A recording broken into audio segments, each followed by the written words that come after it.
locked in.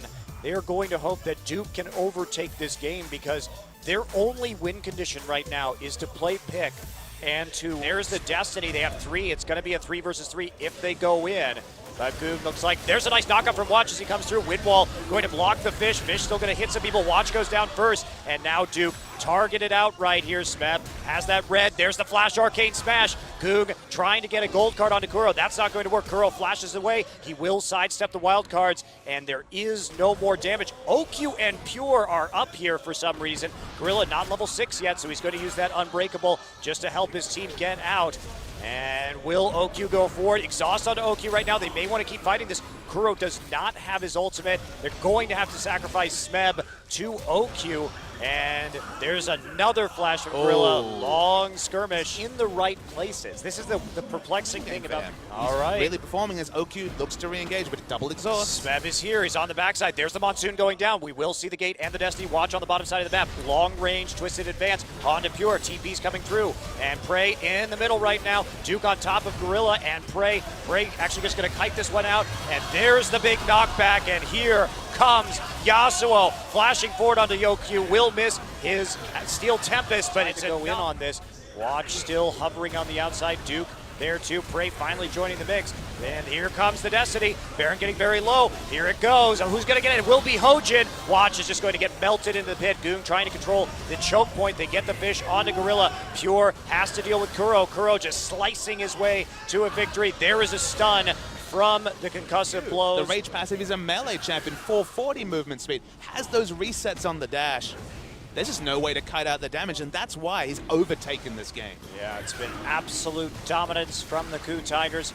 They couldn't take the inhibitor, auto-attacking freely from the back line. And look, Najin dropped themselves into this corner, but credit to KOO, those last 2 picks, one of them expected as OQ's going to explode.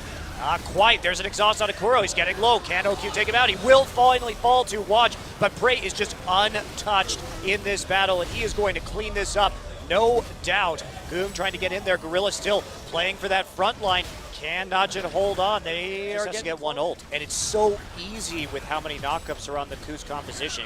One ult is all he needs. He can die after that, no problem. So we're waiting for this is the last inhibitor going down. The engage comes in, and Duke, he's dead. Yes, he is. And Gorilla pushing forward with the Unbreakable right now. Prey gets that last inhibitor, and now they're going to chain the super minions straight into the turrets. No way for Najin to break this siege. They are going to lose this game in 26.5 minutes right now as KOO just destroys them on the map and plays this composition extremely well. Najin's the one with more on the line. Watch is going to fall down. They're just looking for kills to pad their kill stats. None more than Kuro. This is definitely retribution for him as Pure. About to get popped. Nope, lives. Lives. Thank That massive power strike around the time he finishes the mana moon and a bit of armor penetration. That's when the burst really sticks. But in the late game, specifically when Olaf can start getting really tanky. He can chain those Qs together. He misses the first one. There's the Ghost coming through. Smeb in a little bit of trouble, and he is going to have to flash right now the second Q. Hojin on his way. Hojin is late. Can they turn this around? There's a flash body slam. Watch getting low. Overheat about to go through for Smeb, but he goes down for first blood. Hojin's still there. He's got the red buff. He may be trying to chain, but there is Duke, and he's going to block the body slam. And that KOO really needed just standing there, and he will be recalling, as a matter of fact. So tier 1 turret traded. It takes tower aggro, but it's definitely going to be the turret coming down. Let's see 5v5 action around this blue, but it's enough to at least get the buff onto Jason. Maybe the fight starts. Gorilla goes in, he gets the Glacial Fissure, but there's nothing else. And look at this Duke already in the back line, TPing deep into the fight. He gets chunked out early, however. Prey on his own right here. Prey has to deal with this Luden Zeko Azir. He's trying to run. Actually has a lot of damage. Duke's in a nice spot. Has the Ragnarok. And here we go. Ragnarok is popped. He's trying to get the backside. Glacial Fissure goes down. Hojin the first to fall, but Pure just tanking away all of that poke with the Alistar ult. Now in the re-engage, but potential is real. And there they go. Goong actually goes in way too early compared to his team. Duke knocked backwards by Kuro. No Ragnarok to prevent that CC, so awkward engage now. Prey still on the outside. Kuro in a duel in the mid lane. Prey looks like he's going to live. Actually, Jace takes down Olaf, so a couple of kills for the KOO Tigers on a sloppy re-engage by Najin. And Gorilla just a bit too tanky. Here we go. Watch coming through with the Void Rush. Goodbye, Kuro. Eventually. Fair enough. And speaking of living, Dragon's not going to be doing any more living. Get kited out by the poke. So Hojin gonna get caught right here. Can he get over the wall? Nope. Just bursted into oblivion.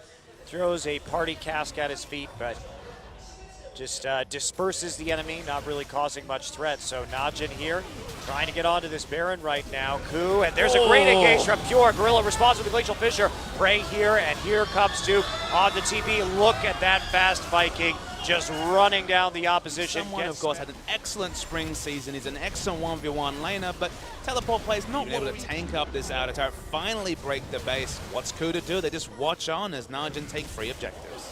Here we go, Hojin. Chunked out immediately. OQ just going to finish off some kills with some auto attacks right now. Equalizer and Fissure are down, but that doesn't prevent Najin from just flashing forward onto the rest of the KOO Tigers. And now Najin will back off, turn their sights on the inhibitor instead. They're going to try and use this Baron buff to get some of these Nexus turrets down right away. And the death time is still 30 seconds for Prey. They're going to get 1 Nexus turret. I think they can finish the game. It seems like Najin know just that. And that's it. Going to be a 29-minute game for Najin the Empire. They do win game. Very safe, maybe to a fault for a Najin team that must win this game to really solidify their spot at this. And they're going in onto Lulu actually in the mid side, so Kuro in a lot of danger and first blood. Start the clock on the 5 Dragon. Very tied up by Watch actually in the tri-brush. Pure will be slowed down with the help of those concussive blows. Prey is low, but Prey does have Summoner Heal. Here comes the TPs. They're going to try and make a play. Prey pops the heal. He's going to kite this one out. There's a hook on the Gorilla. There's the Equalizer coming in, but it doesn't really hit anybody. Smeb is now here too. They are going deep, but the turret is down, and now Smeb gets bounced out. Goong with the ultimate. Wild Growth is there, and Kuro going forward. Can't quite get the kill, and Prey dies on the bottom side. Somehow 2-0. Burning it down to 1,000 health. KOO just give up in any hopes. Maybe Najin have a lot of control. Gorilla's caught. He is caught right in the choke point, but he's got enough tankiness. Meanwhile, Prey actually does do some damage, but there is a brutal Azir play from Goong. Comes in. No more damage. Najin just going to clean this up and take a Baron. No problem. Equalizer goes down onto Kuro. Kuro has getting caught on trademark champions like the Sivir and Corki. Now we return Victor to sort of kick into gear, and now we're seeing his Azir really get there. That was a nice 4th Dragon. Suddenly we're talking about 37. Soldiers and the Echo doing so much. Oh, a huge Equalizer onto the back line. Gorilla has to flash backwards immediately. Watch already there. He's going to get some nice knockouts. And there goes Gorilla. OQ going nuts from the flank. He has a Blade of the Ruined King. Smeb has no armor. Smeb is just going to melt in the face of OQ, and that is what he's going to do. Watch still skirmishing, but here comes the flank from Duke as he just damage from OQ. I mean, OQ matched the Blade of the Ruined King with so much extra in the infantry, massively ahead of Prey. Najin, blown away in game 1 not an hour ago, have basically turned the world on its head. OQ watches on, and now